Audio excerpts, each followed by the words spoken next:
আলাইকুম। বাটন ক্যামেরাটি আপনি প্রথম চার্জ দিয়ে নেবেন। চার্জ দেওয়ার পরে 16 জিবি অথবা 32 জিবি মেমোরি ইনসার্ট করে নেবেন। ইনসার্ট করার পরে পাওয়ার বাটনটি আপনি 2 সেকেন্ড চাপ দিয়ে ধরে রাখবেন। ভাইব্রেট করে ক্যামেরাটি অন হবে, স্ট্যান্ড বাই মোডে চলে যাবে।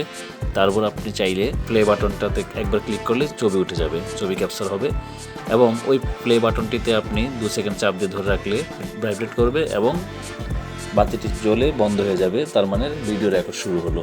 আবারও সেই প্লে বাটনে একটা ক্লিক করে আপনি ভিডিওটি সেভ করে নেবেন মেমোরিতে।